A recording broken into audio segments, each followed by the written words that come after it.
పవన్ కుమారుడికి ప్రమాదం స్పందించిన పలువురు రాజకీయ సినీ ప్రముఖులు.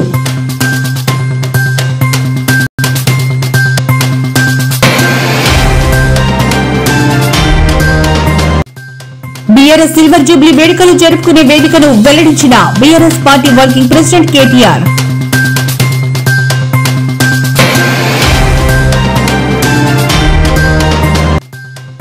రాప్తాడు నియోజకవర్గ పర్యటనలో జగన్ తీవ్ర వ్యాఖ్యలు. చంద్రబాబు నియంత్రణ వ్యవహరిస్తున్నారని మండిపాటు.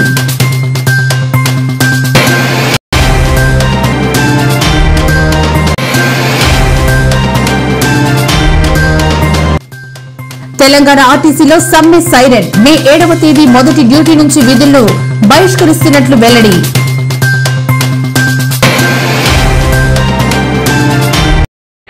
AP deputy CM Pawan Kalyan చిన్న కుమారుడు మార్క్ శంకర్ పవనోవిచ్ సింగపూర్ లో జరిగిన అగ్ని ప్రమాదంలో గాయపడిన ఘటనపై మాజీ సీఎం వైసీపీ అధినేత వైఎస్ జగన్మోహన్ రెడ్డి దిగ్భ్రాంతి వ్యక్తం చేశారు. ఈ మేరకు ఎక్స్ ట్విట్టర్ వేదికగా స్పందించిన ఆయన బాబు త్వరగా కోలుకోవాలని ఆకాంక్షించారు.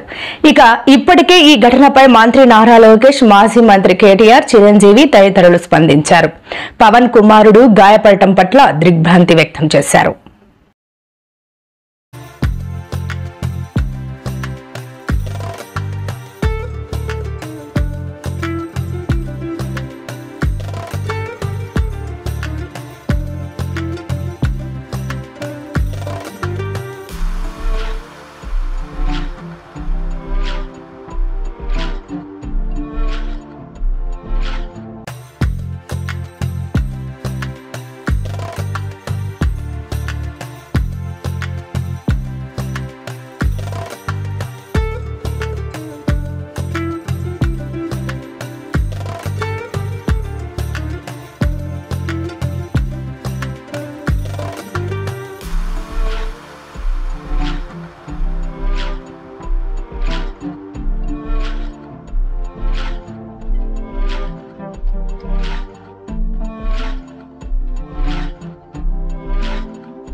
డిలిమిటేషన్ పై హైదరాబాద్ లో త్వరలో జరగబోయే సమావేశంలో తెలంగాణ ముఖ్యమంత్రి Revanth Reddy, BRS working president KTR కలుసుకునేందుకు పథకం రచించారని కేంద్ర సహాయ మంత్రి బండి సంజయ్ విమర్శించారు.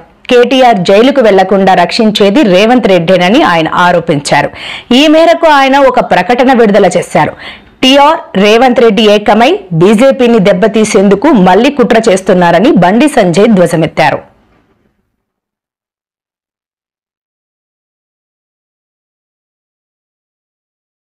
రెండు పార్టీలు కలిసి చెన్నైకి పోయింది ఎవరు? దక్షిణాది రాష్ట్రాల పేరుతోని చెన్నైకి కలిసిపోయింది ఎవరు? బీఆర్ఎస్, కాంగ్రెస్ వాళ్ళు. మళ్ళీ హైదరాబాద్ లో దక్షిణాది రాష్ట్రాల మీటింగ్ పెట్టేది ఎవరు? బీఆర్ఎస్ వాళ్ళు, కాంగ్రెస్ వాళ్ళు. ఢిల్లీలో వక్ఫ్ బోర్డు సవరణ చట్టానికి భారతీయ జనతా పార్టీకి వ్యతిరేకంగా ఓటు వేసింది వాళ్ళు? బీఆర్ఎస్, కాంగ్రెస్. హైదరాబాద్ లో మస్జిద్ పార్టీని ఏకగ్రీవంగా గెలిపించడానికి ఒక్కటైంది ఎవరు? బీఆర్ఎస్, కాంగ్రెస్.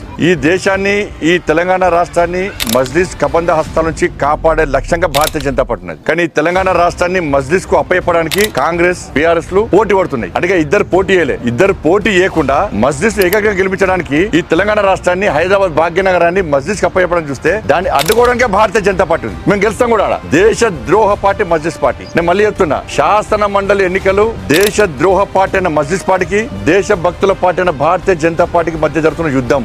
అక్కడ విగ్గులైన ఓటర్ అయిన ప్రజాప్రతినిధులు ఆలోచించాలి. మీరు దేశ ద్రోహ పార్టీకైనా మస్జిద్ కి ఓటేస్తారా? దేశం గురించి, సనాతన ధర్మం గురించి, సమాజం గురించి ఆలోచించి భారతీయ జనతా పార్టీ ఓటేస్తారా? వాళ్ళ విజ్ఞతగా వదిలేస్తున్నాం. మేము మస్జిద్ కు కబంధాస్తాలకు అప్పచెప్తా అంటే వాళ్ళ నుంచి కాపాడమే వాళ్ళ లక్ష్యం. అది మాట్లాడే వాళ్ళు ఆలోచించాలి. మస్జిద్ అప్పచెప్పంటారా? మీలాగా ఇద్దరు ఒకటే. వాళ్ళ బీఆర్ఎస్ పార్టీ కేసు నుంచి కాపాడేది ఎవరు? కాంగ్రెస్ పార్టీ. విచారణ జరపకుండా ఫోన్ ట్యాపింగ్ కేసులో మొత్తం ఏమని నిందితులు తప్ప మీతో అందరికి బెయిల్ వచ్చేసింది. ఎవరు సహకరించారు? కాంగ్రెస్ పార్టీ. ఎవరు ఒకటనే విషయంలో ప్రజలకు క్లారిటీ ఉంది. వైసీపీ అధినేత జగన్ ఈ రోజు శ్రీ సత్యసాయి జిల్లా రాప్తాడు నియోజకవర్గంలో పర్యటించారు. ఇటీవల హత్యకు గురైన వైసీపీ కార్యకర్త లింగమయ్య కుటుంబాన్ని పరామర్శించారు. అనంతరం మీడియాతో మాట్లాడుతూ పోలీసులపై విరుచుకుపడ్డారు. బట్టలూడదీసి కొడతామని తీవ్ర వ్యాఖ్యలు చేశారు. వైసీపీ అధికారంలోకి వచ్చిన తర్వాత యూనిఫామ్ ఊడదీసి ఉద్యోగాలు లేకుండా చేస్తామని వార్నింగ్ ఇచ్చారు. తెలుగుదేశం పార్టీకి కొమ్ము కాస్తూ వైసీపీ శ్రేణులను భయభ్రాంతులకు గురి చేస్తున్నారని మండిపడ్డారు.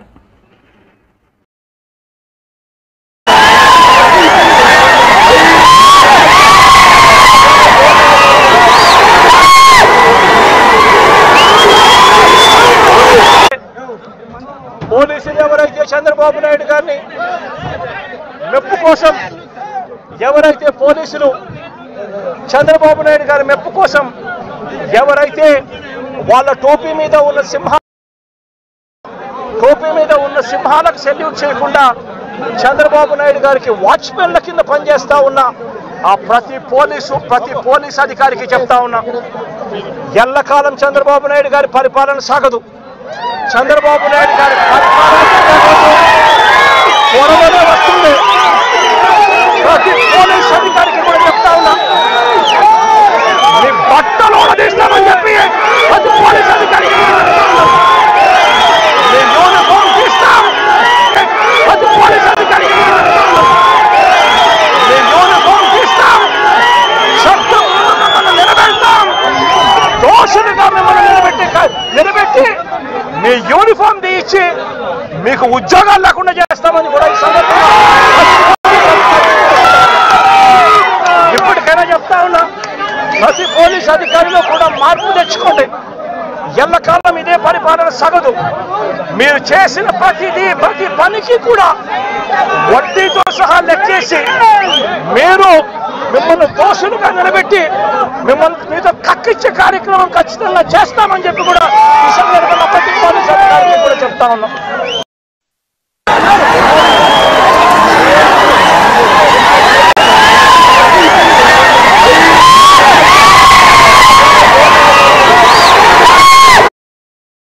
తెలుగు రాష్ట్రాల్లో టీడీపీ తర్వాత అతిపెద్ద పార్టీ బీఆర్ఎస్ అని ఆ పార్టీ వర్కింగ్ ప్రెసిడెంట్ కేటీఆర్ అన్నారు.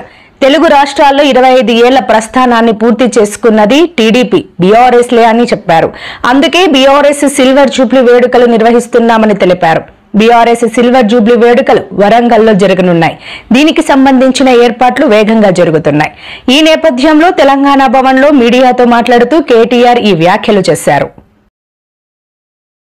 ఈ నెల 27వ తేదీన భారత రాష్ట్ర సమితి అంటే ఆ రోజుల్లో ఉన్నటువంటి తెలంగాణ రాష్ట్ర సమితి పార్టీ ఆవిర్భావం 25 వసంతాలు పూర్తి చేసుకుంటున్నటువంటి శుభ సందర్భంలో మా ప్రియతమ నాయకుడు కేసీఆర్ గారి నాయకత్వంలో మరి బ్రహ్మాండంగా 2001లో పార్టీని ప్రారంభించడమే కాకుండా 13-14 సంవత్సరాలలో తెలంగాణ సాధించడమే కాకుండా తెలంగాణ రాష్ట్ర ఆవిర్భావంతో పాటు మరి ఒక ఉద్యమ నాయకుడే రాష్ట్రానికి ముఖ్యమంత్రి కావడం, 10 సంవత్సరాల పరిపాలన ఈ దేశానికి ఆదర్శంగా రైతులు గాని, యువకులు గాని, మహిళలు గాని, నిరుద్యోగులు గాని మన గ్రామీణ ప్రాంతంలో నీళ్లు కరెంటు లేకుండా సుమారు 65 సంవత్సరాలు ఇబ్బంది పడిన వాళ్లకు కేసీఆర్ గారి నాయకత్వం వారికి ఉన్నటువంటి విజన్ అనేది ఏందో ఆ 10 సంవత్సరాల స్వర్ణ యుగాన్ని ప్రజలు చూసిర్రు. మరి 27వ తేదీన జరిగేటువంటి ఆవిర్భావం మా అందరికీ మా ఇంట్లో ఒక పండుగ రోజు, మా కుటుంబాలలో ఒక పండుగ రోజుగా భావించి దీన్ని బ్రహ్మాండంగా గ్రేటర్ హైదరాబాద్ పరిధి నుంచి కూడా భారీ ఎత్తున మేము అక్కడికి వెళ్ళాలనేటువంటి ఉద్దేశంతో ఈ రోజు ఒక మీటింగ్ ఏర్పాటు చేసుకోవడం జరిగింది. రెండోది రేపు ఎల్లుండి మీకు గోషామైల్ కానివ్వండి, నాంపల్లి కానివ్వండి, కార్వాన్ కానివ్వండి, అదే విధంగా ఖైరతాబాద్ ఈ మీటింగ్లన్నీ రేపు ఎల్లుండి శ్రవణ్ గారు, కాలేరు వెంకటేష్ గౌరవ శాసనసభ్యుల ఆధ్వర్యంలో ఆ కార్యక్రమాలు జరుగుతాయి. రెండోది అన్ని నియోజకవర్గాలలో 12-13వ తేదీన కూడా నియోజకవర్గాల్లో మీటింగ్ జరుగుతాయి. 20వ తేదీన ఈ నెల ఇక్కడనే భవన్ లో జనరల్ బాడీ మీటింగ్ జరుగుతుంది. మరి ఆ తర్వాత 27వ తారీఖున ప్రతి డివిజన్ లో కూడా జెండా ఆవిష్కరణ కార్యక్రమం చేపట్టడం, బ్రహ్మాండంగా అలంకరణ చేసుకోవడం, బంటింగ్లు గాని, బ్యానర్లు గాని, కార్యకర్తల్ని సమన్వయం చేసుకొని మరి చెలో వరంగల్ మహాసభకు మరి బయలుదేరి వెళ్ళడానికి మేము రూపకల్పన చేయడం జరిగింది. కాబట్టి కార్యకర్తలు, నాయకులు, సింపథైజర్స్, ప్రజలు కూడా స్వచ్ఛందంగా ముందుకొచ్చి, ఎందుకంటే ఆ బ్రహ్మాండమైనటువంటి స్వర్ణ యుగాన్ని మీరు చూసిండ్రు, బ్రహ్మాండమైనటువంటి పరిపాలన చూసిండ్రు. కాంగ్రెస్ ప్రభుత్వం వచ్చినాక ఈ 1.5 సంవత్సరాలు హత్యకు గురైన వైసీపీ కార్యకర్త లింగమయ్య కుటుంబాన్ని పరామర్శించేందుకు జగన్ రాప్తాడు రావడంపై టీడీపీ ఎమ్మెల్యే పరిటాల సునీత స్పందించారు. పరామర్శలకు ఎలా వెళ్లారో కూడా జగన్ కు తెలియదా అని ప్రశ్నించారు. జై జగన్ అని అనిపించుకుంటూ పరామర్శకు వెళతారా అని నిలదీశారు. జగన్ మాట్లాడినవన్నీ పచ్చి అబద్ధాలని అన్నారు. అబద్ధాలను పేపర్ పై రాసుకొచ్చి చదివారని విమర్శించారు. లింగమయ్య మరణాన్ని ఫ్యాక్షన్ మర్డర్ గా చిత్రీకరించే ప్రయత్నం చేశారని ఆరోపించారు.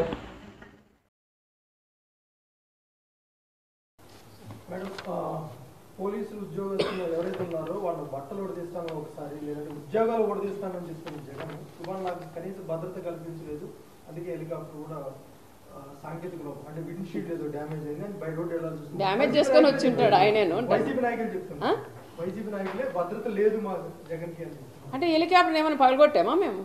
వాళ్ళకని అంటే ఆయన మాట్లాడేది చిన్నపిల్లోడా పెద్దోడా సీఎమ్మా మాజీనా ఏమో అర్థం కావట్లేదు.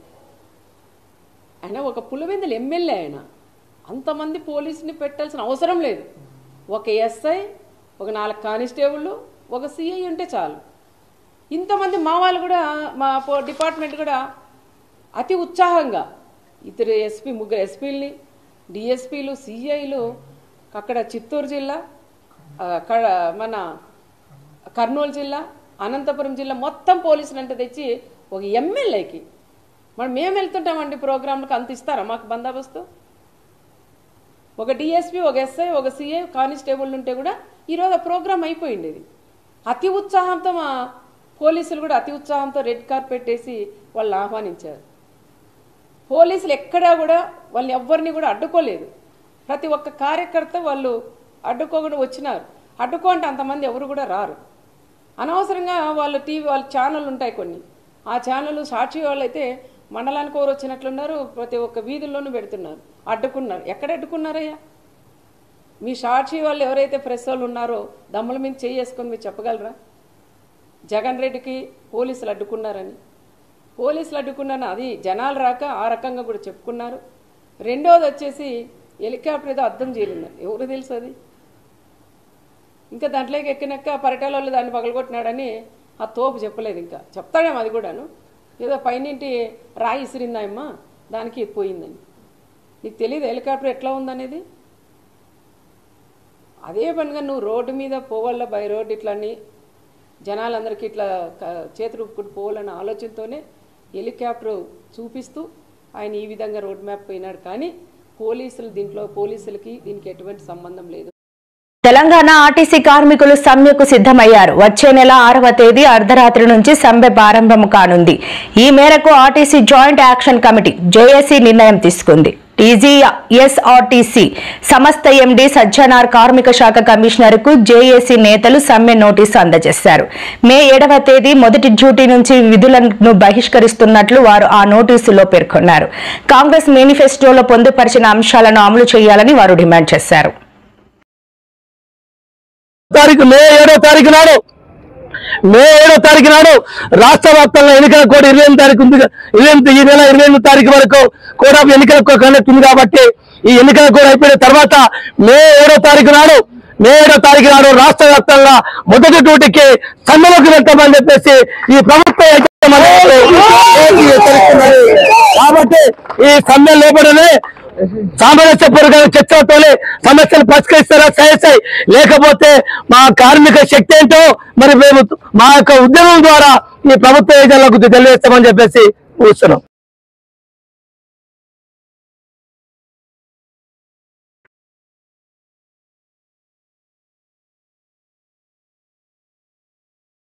ఐటీ ఎలక్ట్రానిక్స్ విద్యాశాఖల మంత్రి నారా లోకేష్ చొరవతో రాష్ట్రంలో వాట్సాప్ గవర్నెన్స్ విధానం అందుబాటులోకి వచ్చిన సంగతి తెలిసిందే.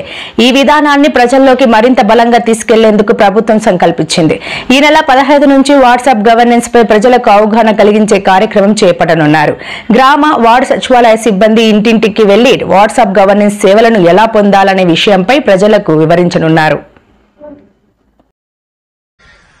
ఫోన్ లో ఎట్లయితే ఈరోజు బటన్ నొక్కితే భోజనం ఇంటికి వస్తుందో, బటన్ నొక్కితే టాక్సీ ఇంటికి వస్తుందో, మీరు బటన్ నొక్కితే బీసీ సర్టిఫికేట్ అందజేసే బాధ్యత నేను తీసుకుంటాను. కానీ ఒక బటన్ నొక్కితే ఎందుకు ప్రభుత్వం మీ దగ్గరికి రావట్లేదు, ఆ ఛాలెంజ్ నేను స్వీకరిస్తున్నానని ఆనాడు చెప్పాం. అందుకే ఈరోజు మన మిత్ర ప్రజల చేతిలోనే ప్రభుత్వం, ప్రజల చేతిలో పాలన, మాది ప్రజాప్రభుత్వం ఈ నినాదంతో ఈరోజు ఇది మేము ప్రారంభించడం జరుగుతుంది. యువగలం పాదయాత్రలో అడుగడుగున ప్రజలు ఎదుర్కొంటున్న సమస్యలు నేరుగా తెలుసుకునే నాకు అవకాశం కలిగింది. దుగ్గిరాల మండలంలో ఎంపీటీసీ గారు పోటీ చేస్తుంటే సర్టిఫికేట్ ఆనాడు ఇవ్వలేదు, కావాలని బీసీ సర్టిఫికేట్ ఇవ్వలేదు. సో ఆ రోజు నాకు అర్థమైంది సిస్టంలో ఒక లోపం ఉంది, ఇది కరెక్ట్ చేయాలి. వాట్సాప్ గవర్నెన్స్ అని ఒకటి పెట్టింది, మన అసెంబ్లీలో మాట్లాడుకున్నాం. యువకులందరూ కూడా మీరు ట్రైనర్లుగా మారి వాళ్ళకి చెప్పాలి. ఆ మెసేజ్లు కూడా అదేంటంటే మీరు అందరూ ఫోన్లు ఉన్నాయి కదా మీ దగ్గర, ఫోన్లో వాట్సాప్ వాడారు ఎప్పుడైనా? ఎవరైనా వాడారా వాట్సాప్? మీరు గ్రూపులన్నీ వాట్సాప్లోనే ఉంటాయి కదా. అందుకని ఏం చెప్పారంటే వాట్సాప్లో ఒక నంబర్ ఇచ్చారు, 95523409. ఈ నెంబర్ అందరూ పెట్టుకోండి. ప్రభుత్వ పౌర సేవలో సాంకేతిక విప్లవం వాట్సాప్ గవర్నెన్స్ ఇప్పుడు ఆంధ్రప్రదేశ్ ప్రజలకు అందుబాటులోకి వచ్చింది. ప్రచారానికైనా మీరు ఇప్పుడు ప్రభుత్వ కార్యాలయాల చుట్టూ తిరగనక్కర్లేదు. ఏది కావాలన్నా ప్రజల చేతిలో ప్రభుత్వం ఉంది. 9552300009 నెంబర్ను మీ మొబైల్లోని వాట్సాప్ కు జత చేయండి. ప్రభుత్వం.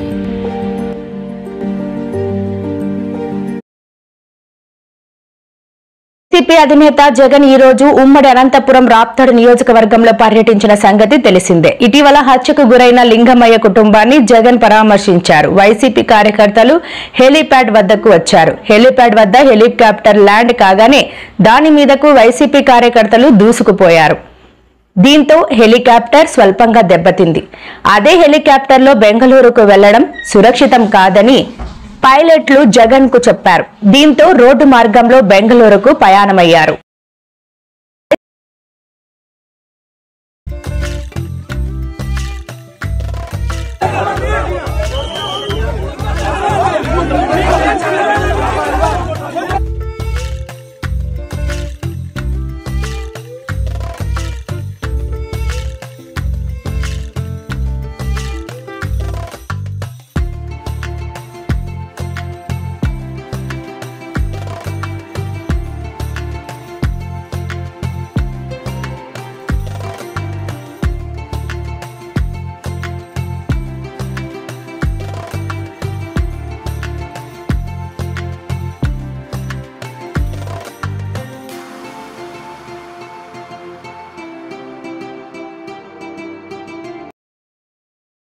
వైసీపీ ప్రభుత్వం వాలంటీర్లను దిక్కుతోచని స్థితిలోకి నెట్టివేసిందని AP deputy CM Pawan Kalyan అన్నారు. వాలంటీర్లకు సంబంధించి ఎలాంటి ఆధారాలు లేకుండా చేశారని చెప్పారు.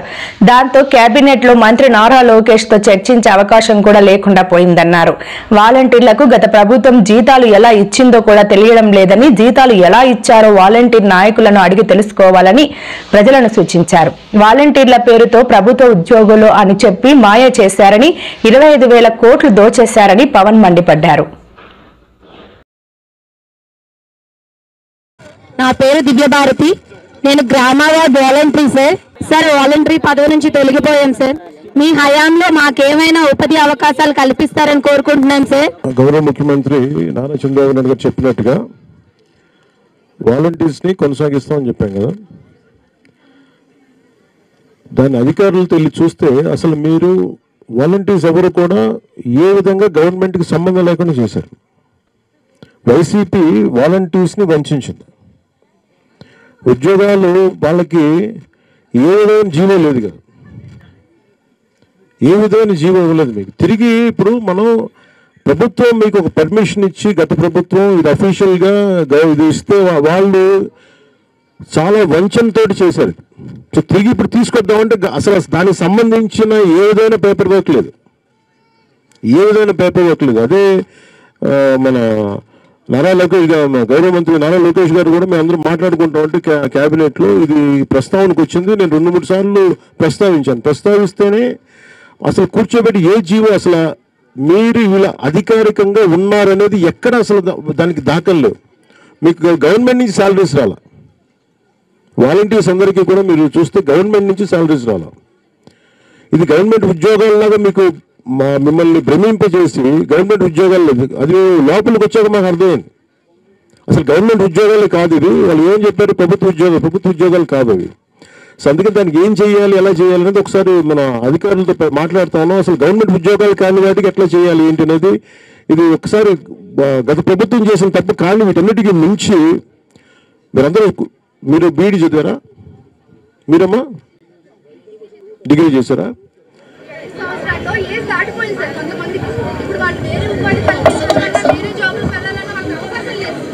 అంటే అసలు మీరు ఆ ఉద్యోగం పేరే చూడండి,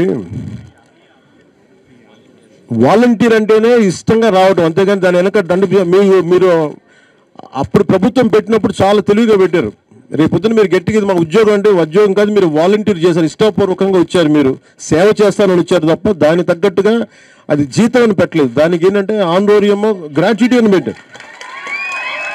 మోసం అంటే మోసం ఎలా చేస్తారంటే వాలంటీర్ అంటే ఇప్పుడు కలెక్టర్ గారు ఉన్నారు, ప్రిన్సిపల్ సెక్రటరీ, ఇవన్నీ ప్రాపర్ పేర్లు ఉంటాయి వీటికి.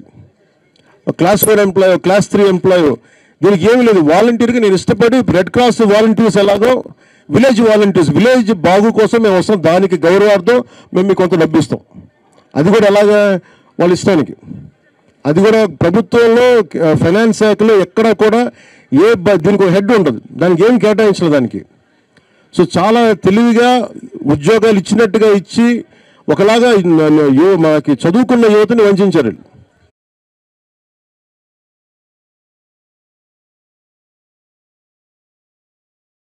తెలంగాణలో తేలికపాటి నుండి ఒక మోస్తారు వర్షాలు అక్కడక్కడ కురిసే అవకాశం ఉందని చెప్పారు. ఉరుములు మెరుపులతో కూడిన ఈదురుగాలులు గంటకు 30 నుండి 40 కిలోమీటర్ల వేగంతో వీస్తాయన్నారు.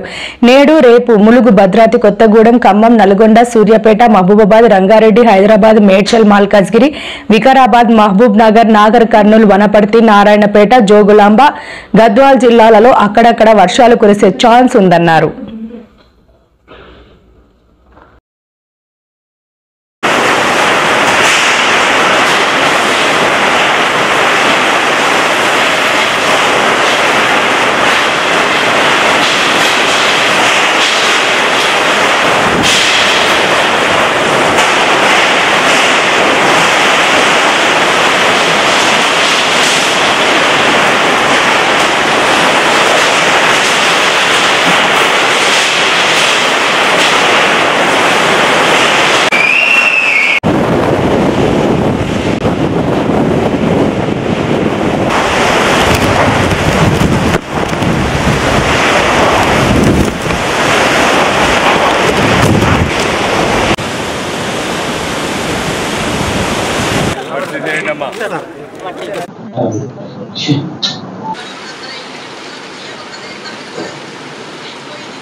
ఏఐ అంటే ఆర్టిఫిషియల్ ఇంటెలిజెన్స్ కాదని అనుమూల ఇంటెలిజెన్స్ అని, ఈ అనుమూల ఇంటెలిజెన్స్ తో రాష్ట్రానికి ప్రమాదమని బీఆర్ఎస్ ఎమ్మెల్సీ కల్వకుంట్ల కవిత అన్నారు.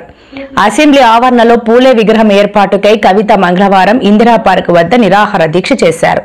ఈ సందర్భంగా ఆమె మాట్లాడుతూ ఆర్టిఫిషియల్ ఇంటెలిజెన్సీతో చాలా ప్రమాదం ఉందని సీఎం రేవంత్ రెడ్డి అంటున్నారని, వాస్తవానికి అనుమూల ఇంటెలిజెన్సీతోనే రాష్ట్రానికి ప్రమాదమని వ్యాఖ్యానించారు.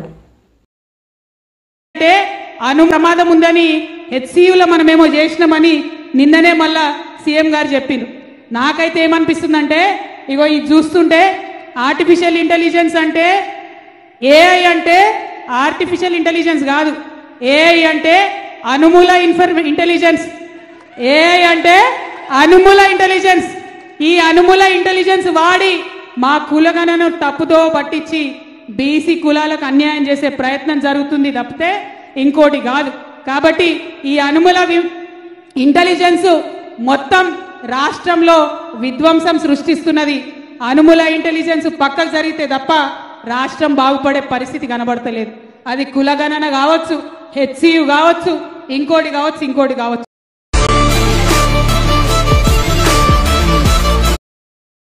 వరంగల్ జిల్లా ఈస్ట్ లో మంత్రి కొండా సురేఖ చొరవతో ఈ నెల 11న మెగా జాబ్ మేళాను నిర్వహించనున్నారు. సుమారు 100 కంపెనీలు 8,000కు పైగా ఉద్యోగాలు కల్పనే లక్ష్యంగా జాబ్ మేళా నిర్వహించేందుకు ఏర్పాట్లు చేస్తున్నారు. జాబ్ మేళాకు సంబంధించిన వాల్ పోస్టర్ ను సోమవారం మంత్రి కొండా సురేఖ తన నివాసంలో ఆవిష్కరించారు. అనంతరం జాబ్ మేళా నిర్వాహకులు ఉన్నతాధికారులతో సమీక్షించారు.